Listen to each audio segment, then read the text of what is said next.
So your family physician suggested that you come back to our clinic. Yes, Dr. Bernard.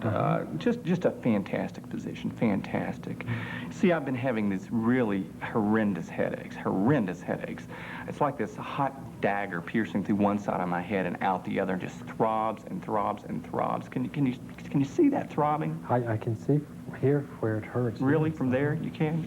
Well, let me tell you, this isn't even half of it. I have talked to Dr. Bernard, I know 1,000 times about this headache that usually starts mid-afternoon, works right up into the time I go to bed, over and over. You know, not every single day, twice a week probably, but it feels like every day. Oh God, I have got one black sock on and one blue sock on. Can you believe that? I feel like a real moron. This has been one of those days. I get up this morning, my closet light bulb blows up, glass all over the floor. Just a horrendous day.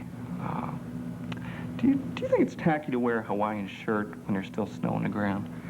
I cannot stand another day of this winter weather. You know, I just can't stand it. I look a lot better in summer clothes anyway.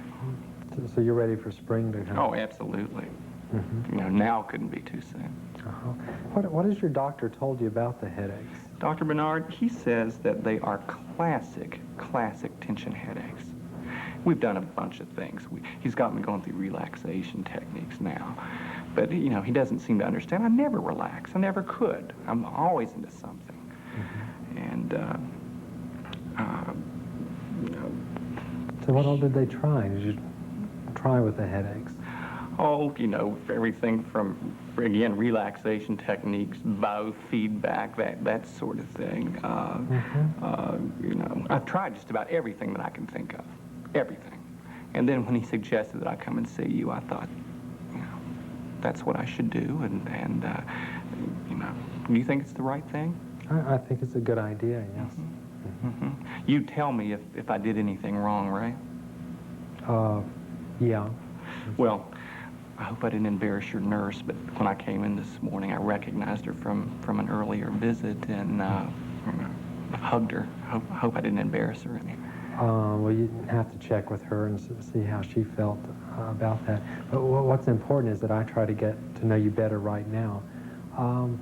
What have your moods been lately? My mood? My mood. You know, I have never been one to complain. As a matter of fact, I've been ecstatic lately. Things are going phenomenally well. I'm going to the community college for art classes. You know, I go to the theater once a week. I just landed a major role in The Music Man, and it's going to be performed by the Tavern Players in November. Oh, nice. Nice. I didn't get the lead role, though. I was devastated for days, just days. The director says I'm much too young. You know, Laurence Olivier, he had a number of acting roles of older men when he's exactly the same age I am. Exactly the same age. Never mind the fact that I have to rehearse next to the beautiful Jean Tuttle every day. You know, it is absolutely no wonder my nerves are shot. What do you mean? Well, for instance, last night, we're rehearsing the beautiful Jean Tuttle and myself, center stage. And things are going fairly well, and then she stops midstream, says that I'm upstaging her. It's a big rigmarole in front of everybody, and of course everybody out there thought it was absurd. So she starts going into all this old relationship garbage when we used to go together. I used to do this, I didn't do that, that sort of thing, you know. It really brought up a lot of old memories and things. And,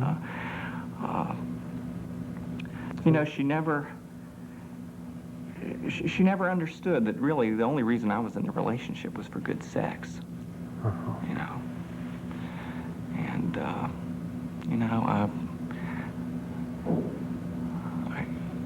I can remember that relationship. You think she wanted something more serious? Yeah, probably did. I can remember I was probably her knight in shining armor. You know, from the second date, she probably heard wedding bells, you know. And I thought eventually she'd understand what was going on in the relationship and things. I was so busy.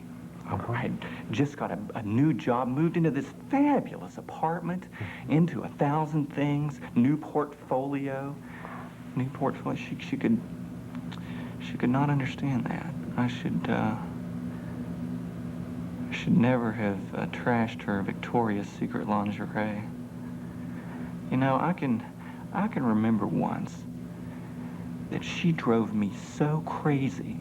I was inches away from jumping off this really high bridge. Not the Golden Gate, but I mean really high, like highest bridge on the East Coast. Well, you know, she found me and cooled down for a while. But, you know, things never really changed. And now to think that I have got to spend the next 2 months every night next to this woman. Well, it certainly sounds as though you've been through lots lately. Is this something new for you? Oh, no. I'm like I said, I'm busy all the time. I love to be busy. I could never stay at home and watch TV. I mean, the rest of my family does that. No, the better, you know, the more for me, the better. Where is your family? They live in Eastern Virginia. It's where I grew up. Miles from nowhere, neighbors far, far away. That's probably why they're still couch potatoes. No, I decided that when I graduated, I was going to move to Baltimore. And so I did. And I remember thinking that, God, if I had to spend one more day in Virginia, I was just gonna go crazy with boredom.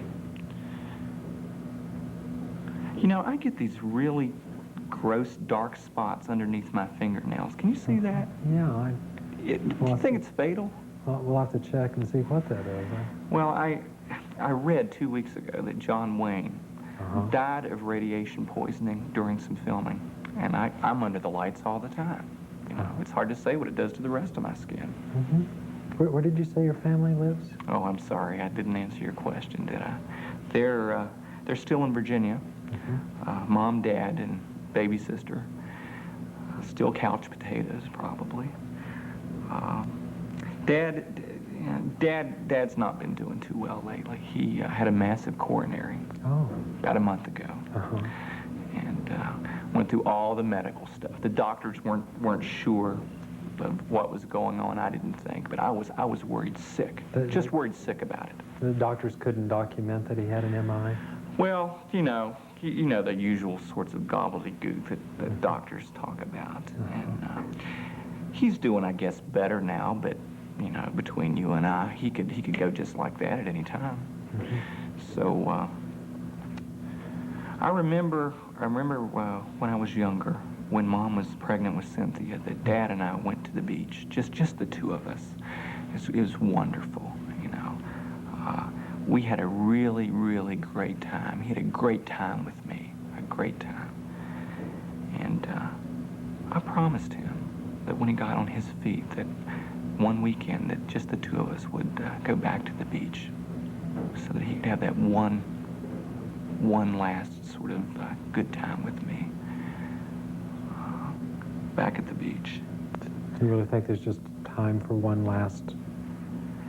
Yeah, don't you think I owe him that? I mean, you know, heaven forbid, he could die of a heart attack tomorrow. Don't you think that I owe him one last glorious time together?